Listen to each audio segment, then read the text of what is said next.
Hey, it's the real you calling. Welcome home.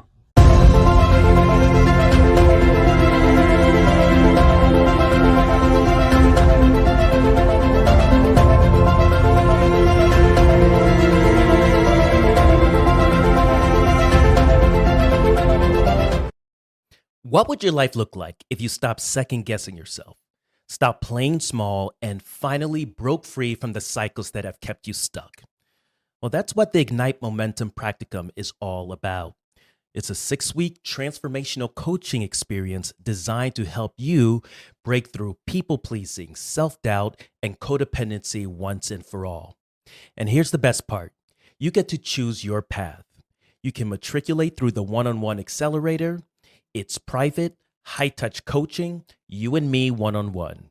Weekly breakthrough calls, a custom action plan, deep mindset work, and real time support to help you reclaim your power and rebuild your confidence.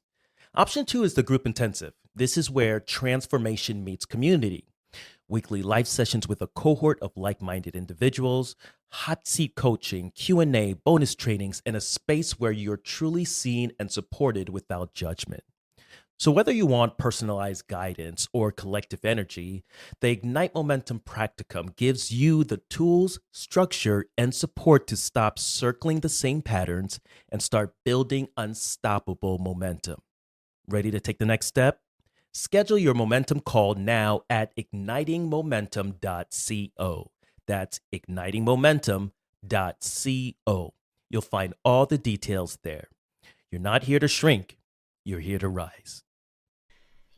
Welcome back to Rising from the Shadows. I am your host, Marlon Wesh, and today I'm thrilled to bring you another conversation with my guest, Elissa Swihart. Elissa is a mother and survivor of domestic abuse who has turned her pain into advocacy for other victims.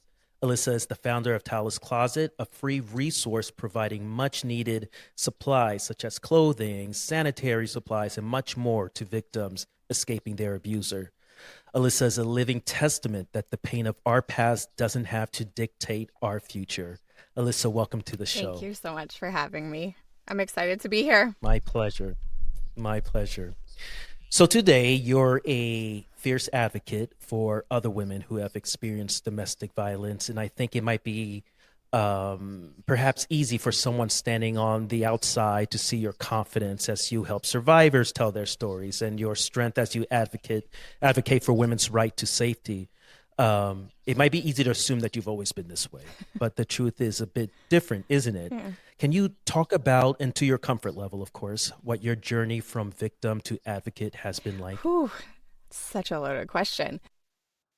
So my journey from victim to advocate, I think the thing that I learned the most in abuse was that I have to trust my gut. Because when walking into that abusive relationship, my gut was definitely screaming, wait, something is off. And I ignored it, and I dismissed myself. So after leaving abuse, I had just this inner knowing that I had to focus on myself first, because how could I heal my son if I did not know what healing looked like?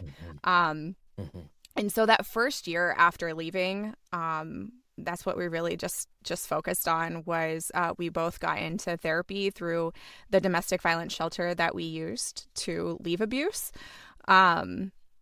And we did leave with a laundry basket full of clothes and stayed in the car for a little while. That's why Tala's is something that I know is a gap that needed to be filled.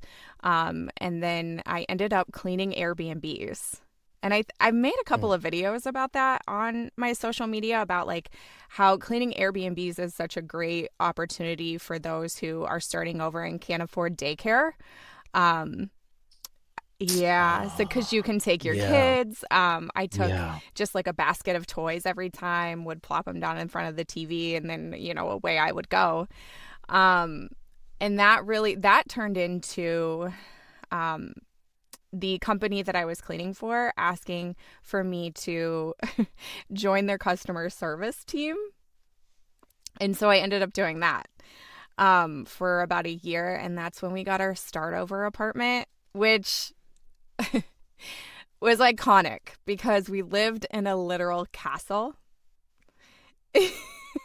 My son loved it. And I felt like that was such just a great image overall for my brain and my healing process to be like, wow, like I'm literally royalty in this castle. And as I'm like learning how to love myself. And from there, that was the end of 2020. And the end of the lockdown. Mhm. And that's when I really started to find my voice. I started speaking out first and foremost on Black Lives Matter. And I started to realize that some of the people who were actually closest to me were starting to fall away. And that really sucked. Yeah. Like I had to grieve those Yeah. relationships. But then I Yeah. found like I have been so quiet for so long. Like I do have a voice and it deserves to be heard because I'm so passionate about these things. However, I never thought that like people would agree with me or wanted to hear me. Yeah. And then I just had this gut feeling of, like I have to listen to my gut that like abuse was something that I had to start speaking on too. Um, and so I started by telling a story about buying shelves for my son's room in our castle. And how we were starting over with nothing. And I bought the shelves myself and I loaded them into the car myself and I built them myself, and just how empowering that was. And I would post things here and there because I was so scared. I was dipping my toes Yeah. in. And then I was voice acting actually because I have a broadcast background. Okay. And so after I left abuse there for a hot second, while I was also cleaning Airbnbs because I had 3 jobs at one time, I was recording the morning news on a local radio station. Wow. And I walked away from that because we were just reporting on death tolls. It was so sad and depressing, and I was Yeah. already going through my own thing. Right. Um, and so I got into voice acting because I really missed working behind a microphone and working with my voice. Um, and I ended up getting a part for a domestic violence fundraiser video, like a voiceover in a video. Wow. They invited me to the fundraiser because I had shared my background.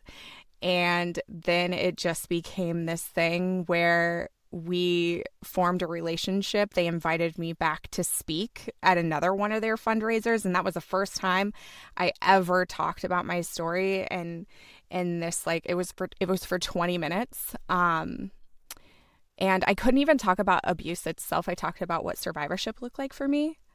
Mhm. And then it was just like little by little, I started to speak on things more and more. And honestly, I hadn't even told my full story of abuse ever until season 2 on my podcast, Dismissed True Stories, that just ended. Yeah. Mm. So it took me 5 years to fully step into that advocacy role. Wow. If anyone is as human as I am listening on the other end of this, they're probably feeling um, as emotional as I am listening to just a little bit of your story that you're telling. When you talked about cleaning the Mm-hmm. Airbnb because you could bring your Mm-hmm. son there, that really hit me because um, people don't realize what you have to Yeah. do just to get Mm-hmm. by. Whether it's going to food pantries like I've done, whether it's, selling off things or what have you. I remember, because I came from a low income Mm-hmm. background, and our previous partner came from a upper income, upper middle class Mm-hmm. background, to say the least. And so when I decided to leave, we were still sharing our home, and their family was able to get them an apartment Yeah.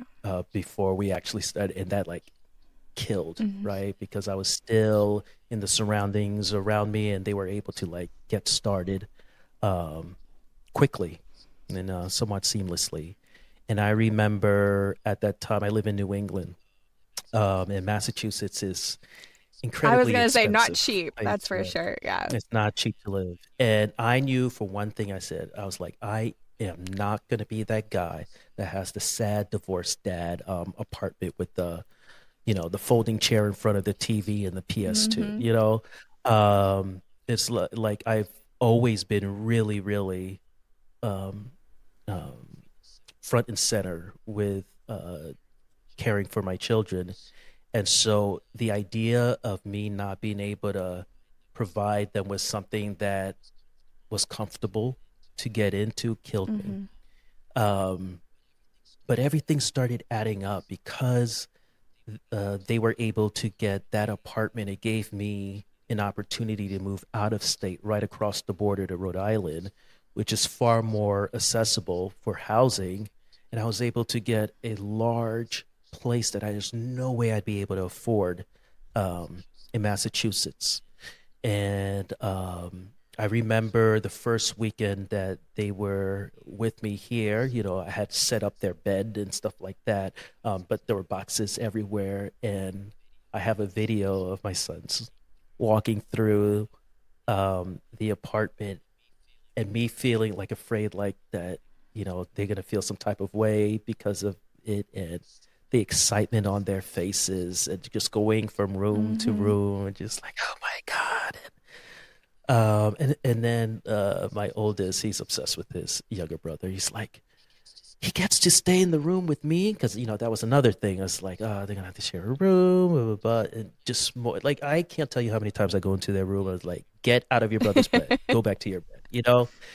And that feeling of like, oh, we're gonna be all Like right, I did it. you know? Hmm. Yeah. Hmm. And like so that was like my moment of buying the shelves. Yeah. Um, and I it's powerful. I was just looking through older pictures last night actually, and I was looking at my a picture that I took of my son's bedroom in our castle apartment. And it's just like, wow. Uh Yeah. I Yeah. did it. That's such just a symbol of freedom and independence Yeah. and yeah, Yeah. and safety. Yeah. Mhm. Mhm. How did you begin to rebuild your identity after leaving the abusive relationship, Ooh. especially when so much is taken from you emotionally? Um I danced. I when Okay. we were cleaning Airbnbs, I actually I didn't have the money for this, but I stumbled upon someone left some old AirPods at well, they left their AirPods at an Airbnb and nobody ever messaged to reclaim them. So then they were mine. And Mm. so I would just pop in my pods and I'd be dancing and cleaning and it just felt like I started to shake off all the years of can I say shit? Like all the years Oh, of yes. shit that I was carrying while I was with him. It just really reconnected me to myself. I've always been a dancer. I've always loved to dance. Same. Same. And I think that it really just brought me back into my body too. Because I have a That's so important. tendency to dissociate and to completely leave my Yeah. body, and it brought me back in. Hmm. Yeah. I got a little strobe light off of Amazon, and we'd have dance parties, doing holidays alone. Hmm. That was tough. It's like, how can I make this exciting? So we had a New Year's Eve party. I'm Haitian, so New Year's Day is also our Independence Hmm. Day. So we played a whole bunch of Haitian music, had the strobe lights going on. We turned off all the lights, and to this day, I mean, they love telling Google to play certain songs. And Yeah. so, yes, that activity, that Hmm. movement, that definitely, you know, it's like you're moving without care of Yep. the perceived eyeballs on Yep. you, right? Exactly. It Um, felt so good. what belief? Yes. What beliefs did you have to let go of in order to step into the version of yourself you are today? Oh, um, there's a lot of things that I don't know that I've fully let go of, that I'm still working on. Um, I think the first is that I am allowed to take up space. I think that maybe Yeah. I may show up as confident on screen, but there's a lot that I fight through mentally, um, to be able to do that. There, But the fact that you're fighting mhm. through it is the win. That's true. That's Yeah. true. Yeah, thank you Yeah. for that. Um, If this podcast speaks to you, if you're on the path of healing, reclaiming your voice, or just trying to piece together who you really are after surviving the unthinkable, I want to invite you into a space where you don't have to do it alone. Join our Facebook group created for survivors, cycle breakers, and people rebuilding themselves from the inside out. In there, we go deeper. Weekly prompts, live streams, raw conversations, and a whole lot of people who just get it. No pretending, no pressure, just truth, growth, and community. Search Rising from the Shadows, The Path to Reclaiming You on Facebook, or hit the link in the show notes to join the community. the other thing is that um, one of the things that he attacked first and probably the hardest throughout our entire relationship was my personality and the way that I speak. And I know that was because my career was something that meant a lot to me. And when we first started dating, I had my own night show on the radio, just a party show. And I'd worked really, really hard to get there. And so now that is still one of the what I'm constantly overthinking when I'm speaking, Yeah. because it's definitely still there no matter how much I try to work through or talk through Yeah. that with myself. It's Yeah. definitely. Because it's your light. And because that's your light. It's obviously your Mhm. light. And they need something to Yeah. diminish. Um I've always been an extremely creative person, and I remember um our first Valentine's Day together. I like wrote a poem and a love song, and it made them incredibly uncomfortable, I Hmm. guess. I never wrote a song since then, and I used to like write songs. Like uh, the church that I used to attend as a kid, we would have like an annual Christmas play, and I like composed music for the entire play. You know, and those was things that I did all the time, and I just stopped. Hmm. I just Yeah. stopped. Because it felt, like, oh, me, I'm this weird homeschool kid, Yeah. awkward guy or whatever. Let me try to do Hmm. normal, cool things, whatever that may be. Um, I uh, make the comparison between somebody who's had a limb amputated and um, no one would tell that person is like, hey, run a marathon on that limb that was amputated. I'm not talking about prosthetics or anything, just like run it on the limb that's not there. But we often do that with people that have suffered, traumatic events or that are struggling with PTSD. And for some of these things, for some people, it completely gets better. But I think for most of us, it doesn't get completely better. Maybe the best that it can get is the knowledge that, oh, this is coming Yeah. up, and now I can, do something about it. How do you deal with triggers or moments when the past resurfaces? What's in your emotional toolkit Ugh. today? Dang, that's such a good question. One thing, so I'm actually in a season right now that my fiance and I call flashback season.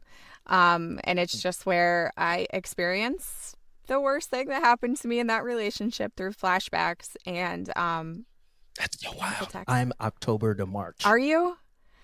Mine Hmm. is the end of August to October. And Interesting. yeah, I've had to that in and of itself, that season, like when it first started, because it didn't start immediately after I left. It actually started 2 years after I left. And my therapist is always like, well, that's because you finally got into a place where you felt safe enough to Yes. start remembering. Yep. But as far as like my toolkit for that, I a non-negotiable for me is every Wednesday night is a self-care night. And my fiance knows this, and he helps, like, him and my son have a dudes night, they call it, where they play like Fortnite or Rocket League together, while I sit in a bath with my noise canceling headphones and I like read a book or listen to music or just decompress, because I am very much the type of person that I need my time to be alone with me to recharge. And also, I have to get out in nature. I can't ignore that Yeah. piece. Like, that was Yeah. something, walking on a trail down the road from my house every morning was something that, I don't know what it is about deer and bunnies, but like they were so magical to me, and it was honestly one of the reasons that I was getting out of bed during one of the hardest seasons. When I first started having Wow. those flashbacks, like, I just want to go say good morning to the deer, which is so small, but it was No, everything to it's me. so big. Mm-hmm. I had my old office. There was a little man-made pond by there in a walking Mm-hmm. trail. And before, more than a year before I decided to leave, I that's where like I met myself. Going for walks around there. There was a picnic table that looked over Mm-hmm. there. I'm a cigar smoker. I would smoke my cigars there and think, and I bring my journal out there and journal. Um, you're right. There's something about nature that brings clarity and that heals the soul. I just went on a 2-hour hike with my dog on Saturday, and that was just Mm-hmm. amazing. It's just, um, yeah, yeah. You talk on your platform about how abuse begins way before anything physical happens, and it happens first through fear and intimidation tactics. Can you share more about Yeah. that? Um, I've said this too on my platform, but fear is a weapon that they utilize early and frequently, and it's part of their grooming process, to make you feel like you are stuck, because first comes Hmm. love bombing, where you feel like, oh my gosh, this is the one. I've never felt this way Hmm. before. I'm head over Hmm. heels.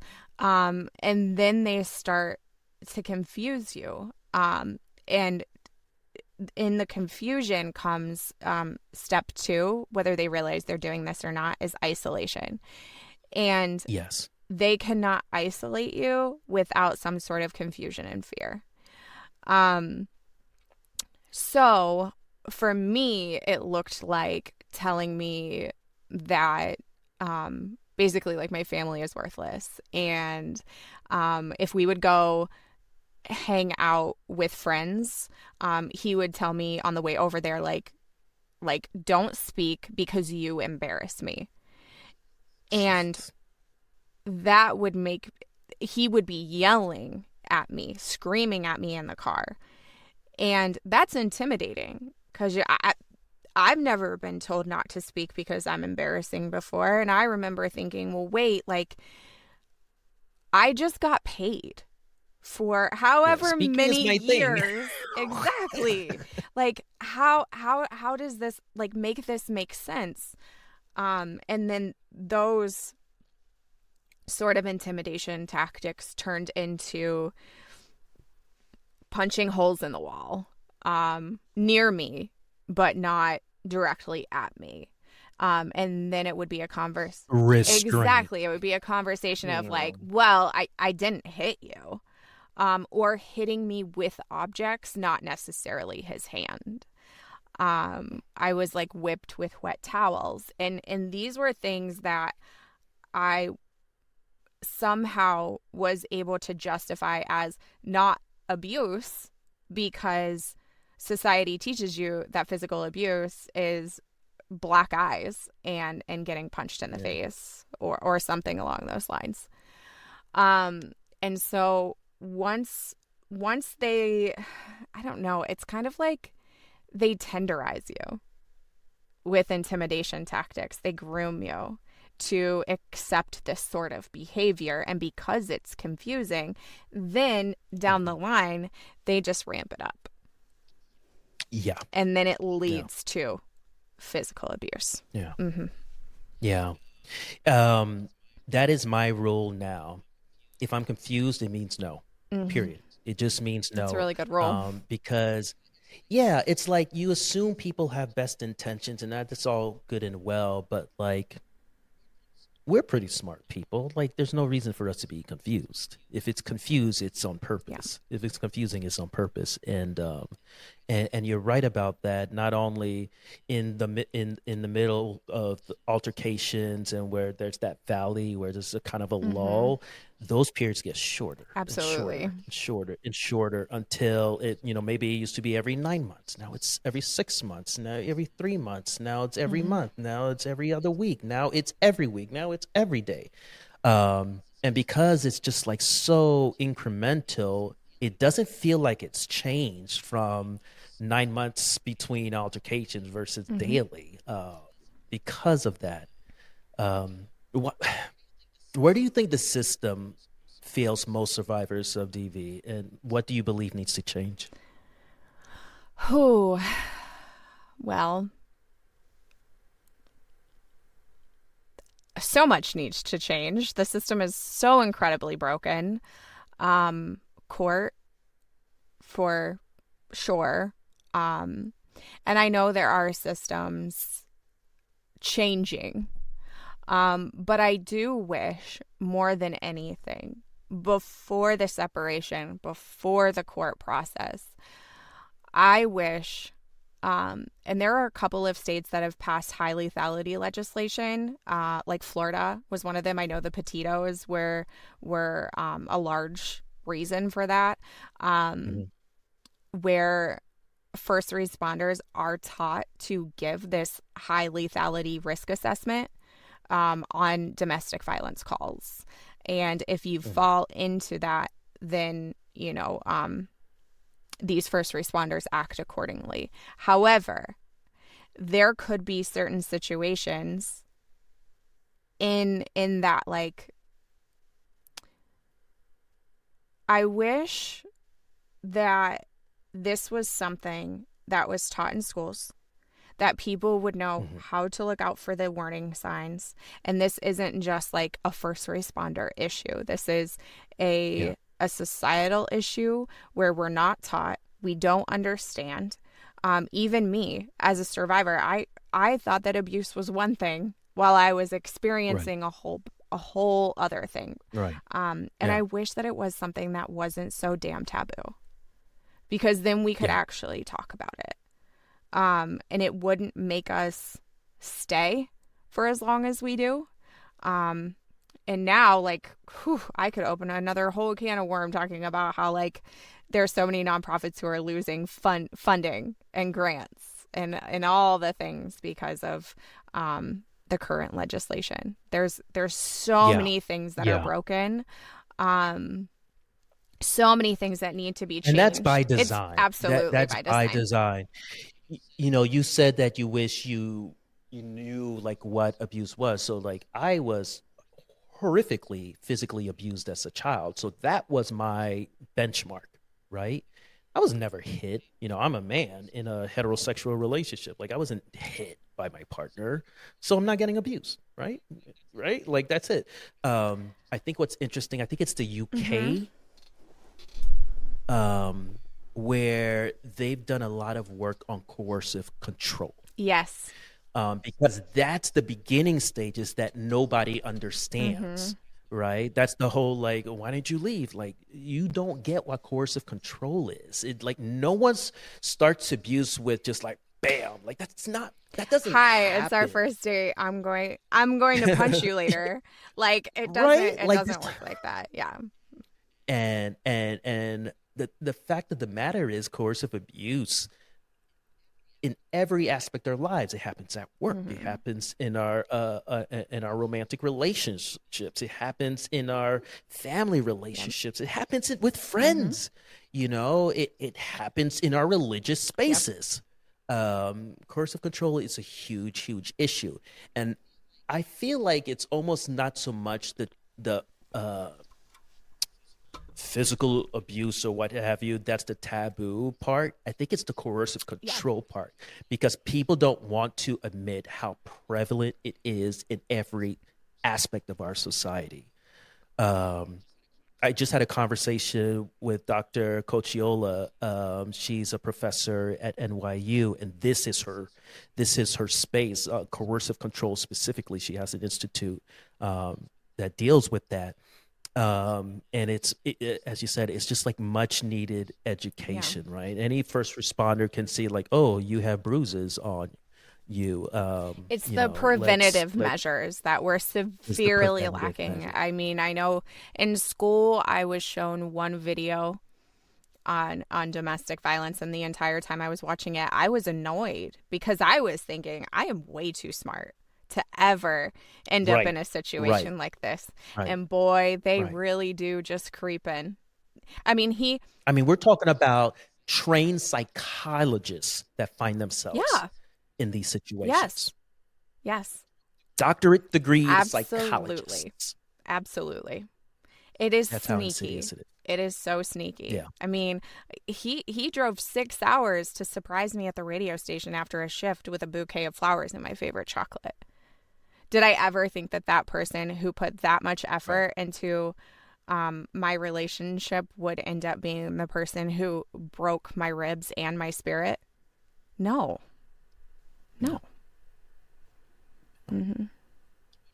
What do you think is most overlooked or misunderstood about the needs of victims escaping DV? The most overlooked, you said? Yes, or misunderstood.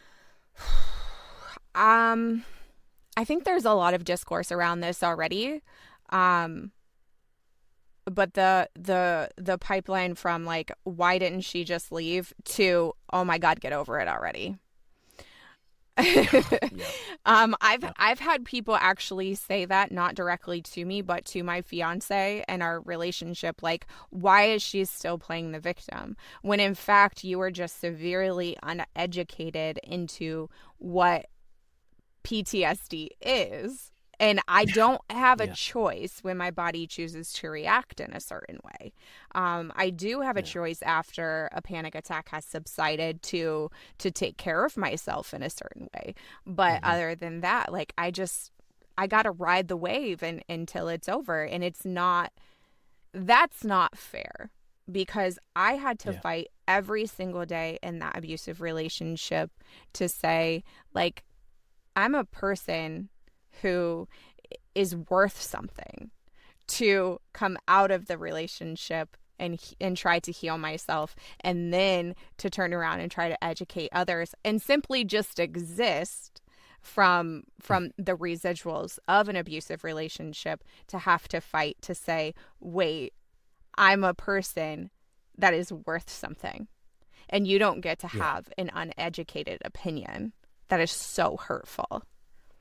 Mm-hmm. yeah. You had mentioned earlier in the conversation about how during the pandemic you started to speak out about Black Lives Matter, Mm-hmm. and a lot of people fell on the wayside. That was definitely the case for me. When I left my parents' home, there was this wonderful family that became my chosen family from our faith group, and I grew up with their little girls. I think their youngest wasn't even born yet when I met them. She was pregnant with her, and I watched them, graduate high school and all these things. And at one point I lived in their basement while I was trying to get on Mm-hmm. my feet. We did everything together. And they fell into the MAGA pipeline, and it became really disheartening to feel unseen, that like, wait a minute, I'm like this black guy in America, like how can you be saying these Mm-hmm. things and then embrace me? Like, how do you not see that's a contradiction? And there was this one um, experience where we were we were at the grocery store, or we're talking about the grocery store, and they were saying that, um, they were going to shop at Wegmans, and they saw these people that look like Muslims or whatever taking pictures of the store.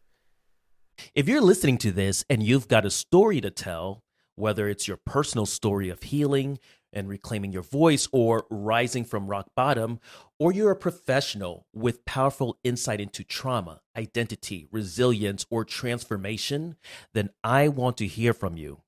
Rising from the Shadows is more than just a podcast. It's a space where truth is honored, power is reclaimed, and stories heal. If you have something to share that could empower others to stop shrinking and start rising, I'd love for you to apply to be a guest on the show. Just head to tellmystory.risingfromtheshadows.com to submit your application. Let's rise together, one voice, one breakthrough, one story at a time. Or like taking pictures of themselves with a store, and in their mind they thought the store was being cased out by these terrorists in an uber affluent area, north of Philadelphia. Like, get out of Mm-mm. here. Which honestly, they probably were Indian, because it was like a high tech area, and they just whatever, and they called the police. And I They was called the like, police. yeah. And they didn't stay, to see anything happen. They just did their civic duty. Um, and I knew I had to make a choice. Like, I can't.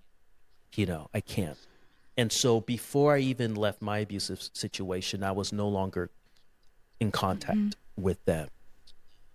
Um, and so then when I left, I was like, I have no one to go to. They would have been my people to be there for me. That was extremely difficult. Um, Recently, I have blocked on all my socials, either people that were abusers or enablers. And I created a new Instagram account because I cook. I like to throw dinner parties, and I was thinking, like, I would like to start using that to fundraise. I have this idea about an organization that will help um, parents to pay for housing and childcare, and also be able to utilize food resources in a way that is not embarrassing, right? Like, because I Mm-hmm. remember, like, in a big open spot, going to the food pantry, and it's like everyone can hear as they're asking you the Yeah. questions as they take down the stuff like Mm-hmm. that. I was like, what if you like purchased or rented a small grocery store that's no longer, they left the lease or whatever, and literally set it up just like a grocery store, right? So if there are toy donations or what have you, there's an aisle for that with actual shelves, that the kids can be like, oh, mommy, daddy, I want this, and you can be like, okay, go grab it, put it in my cart, and go out to Yeah. the cash Mm-hmm. register, which essentially would just be like sign inside out inventory thing with like a card that looks like you're purchasing it, Mm-hmm. and so the idea that I'm working on is called Project Dignity. I So love anyway, that. um Let me know how Dignity and Tala's Closet can collaborate in the future. okay, we're in the Okay. early stages, but so I opened this account, and it popped up all these suggested accounts to follow. And of course my curiosity got the best of me. And I one of the suggested accounts was my former partner, and I saw on one of their posts a comment from um, the wife of that family, leaving an encouraging, like, oh, I'm so happy for you, blah blah blah. And it's like, damn, she got to them too. And it's just the grief that just Mm-hmm. continues. And it's just unavoidable that as you step into your new life, like People things. Yeah. fall off. Yeah. Yeah. You have to close doors in other areas of your life. Like you cannot be expectant of yourself to grow and not outgrow your environment. Yeah. Yeah. And that's I'm interested though. How old were you when you left your Haitian family? So so the first time I was Okay. 17, and I remember, and I tell this on the early episodes of my podcast, and I remember my dad was like, "Hey, why didn't you clean your room?" And I was like, "Oh, sorry, I wasted my time and I didn't get to it." And he like told me to find something in the backyard to like beat me with, and this is normal life. So I'm like, "Yeah." So I'm going in the backyard Mm-mm. to do this. I was right before Mm-hmm. bedtime. I had my pajamas on, and I'm in the backyard. There was like a not a tree line, but like a bush line between us and the neighbors. And I was like finding something, and I was like, wait a minute, this is so bizarre. Like I'm 17 years old, and I'm like finding something to beat myself, get beaten with. So I quietly went back inside, put on my sneakers, and I started running. And this happened in like September, October time. I remember it was a full moon, and I like looked up, and I remember just breathing a prayer, just like help. And I started running, and I ran to the Walmart around the corner. Um, an associate like must have saw my face, like put me in a back room and gave me quarters to for the payphone, to call the police. And they did. They came, but of course, because he didn't hit me yet, there was like nothing. Plus, I'm black, right? It's like a little harder to see all Mm-hmm. these bruises and stuff like Damn. that. And if to your point, um, they would have made me go back with him Mm-hmm. if my brother, who had already emancipated himself, hadn't shown up, because I called him too. Because then it wasn't kidnapping, right? Like I'm staying at my brother's house. So they let me go with my brother that night. But and then I eventually um, got a social worker. I'll never forget his name, Gerald Summers. Um, and he had a frank conversation with me and say, like, look, if this goes through the courts process and they um, find cause to separate you from your parents, you have your younger brother that's still at home. There's a good chance that they would take him too, and if he's in the system, that you wouldn't Yeah. know where to find him. So I went back until I turned 18, and I left Mm, again. Yeah. damn. So I had been with these people. I mean, I'd known them since I was 14, at church, and we grew closer and closer together. And I mean, they were very angelic for me. I mean, they really did save my life. So the grief is like Yeah, really I high on understand that, like really, the yeah, grief aspect. Yeah, yeah, I get that. I'm yeah. so sorry. That sucks so much. Thank I you, know that thank you. you're Yeah, not alone in that. There's so many people, and yeah, children yeah. who have emancipated themselves from their MAGA families. Hmm. Yes, yes. How do you find community afterwards? Um, this is something that is so important to me. You'll often hear me on my podcast say healing happens in community. Mhm. When I started having flashbacks, it put me into the deepest depression I've ever been in. Yeah. I got to a point where like I didn't feel like I could trust myself. I didn't feel like I could trust my brain. Like, how am I seeing something that I literally don't remember happening at all? That's so Mhm. confusing. Um, and I would sit and write just pages and pages of everything that was in here. And a lot of it was, um, well, how do I help other people? Knowing damn well that I needed help myself. Mhm. And I ended up, I don't even remember how this happened, but I had met another woman a couple of years prior at a fundraiser fashion show. And she was just like this very outgoing white lady with a pink mohawk, just came up and started talking to me, and it was so loving. And she ended up like saying something to me on Snapchat, I think. Just randomly, and there's this thing that I call a superpower, but like once you've been through abuse, you can almost clock the other people who have been through it too without them Yes. having to say Yes. anything. Yeah. Um You know your yeah, people. and so I ended up just asking her, like, "Hey, I get this vibe from you, are you?" And she said yes. And so we ended up talking about what healing looks like for the both of us. And I found out through her that everything that I was feeling, I wasn't alone in feeling. And Yeah. that validation was everything I needed to crawl up out of that hole of depression Yeah. and really start trying to find community and other survivors. So now I'm surrounded by a big community of survivors, and that's most of amazing. my friends. I would say probably Yeah. about And 80% of my friends. this is like the other so important reason that you have to tell your story, because the isolation is really what Hmm. gets you. Um, Tell me about Oh Tala's my closet. gosh.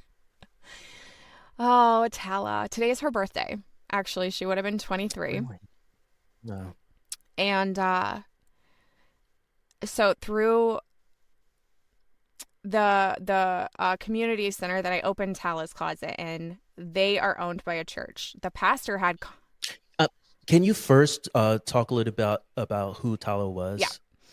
Um Tala was a victim of domestic violence who unfortunately lost her life in 2024. And she did not pass away from the abuse that was done to her. She was actually on life support for 6 days before her mother had to decide to take her off of it due to no brain activity and constant seizures. Um, yeah, she died at the age of 21. And I actually ended up finding her story through a vigil that I put on at the community center where I ended up opening Tala's closet, because that pastor that of the church that owns that community center had contacted me and said, "Hey, um, I'm seeing this gap in our community where there's no resources. And growing up in a community like this, I know that domestic violence was pretty prevalent. And so I'm wondering if you can help." And so I said, yeah, absolutely. We ended up opening a resource corner in that community center, and then hosting a vigil to the lives for the lives lost. And Tala happened to be one of the lives lost. I've always wanted to, like, the whole reason that I started Dismiss True Stories was because I found a story doing research for another vigil in Michigan of a life lost to domestic violence. And I'd done all the research. I found this victim's family, and I just couldn't get myself to contact them. I was way too scared.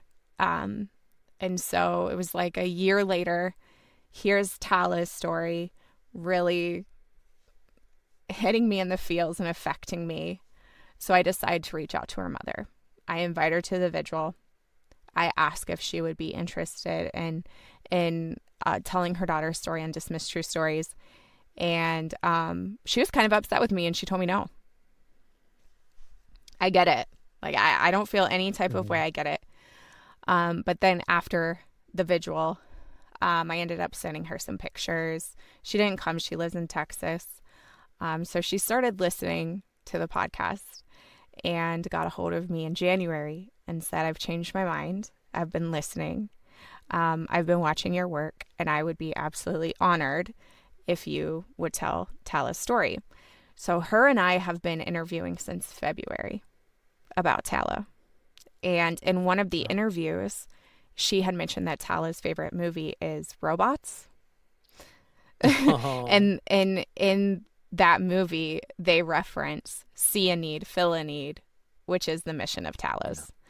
And this is insane. This story is insane.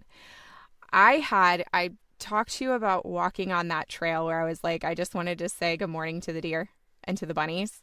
Mm-hmm. And Mm-hmm. I had sent out a prayer where I was like, if I am heading in the right direction, can you please show me a bunny?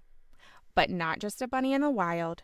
Show me a bunny in some completely wacky way that I would never expect it.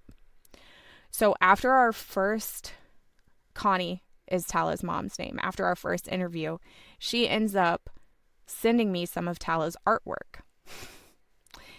And the first picture, her favorite picture of Tala's, she sends me is a self-portrait of Tala in the living room with a picture hanging on the wall of a bunny in the background. No. And so sometimes you'll see Tala's logos with a bunny just here and there. They're just like little Easter eggs. We definitely have bunnies all around Tala's closet in Buckeye Lake, Ohio. But that was my first, like, holy cow, I cannot ignore this. I know I'm headed in the right direction.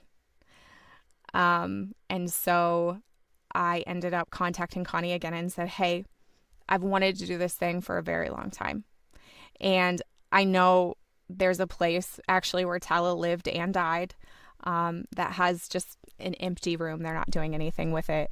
What if we opened up a free store for domestic violence victims and their children? And what if we named it after Tala?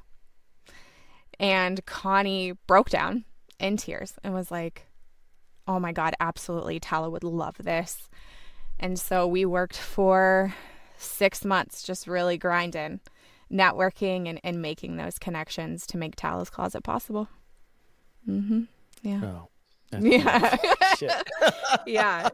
It was really like one wow. of those things that it's like you can't ignore it. Like, this is absolutely where I'm supposed to be, and this is absolutely what's supposed to be happening right now.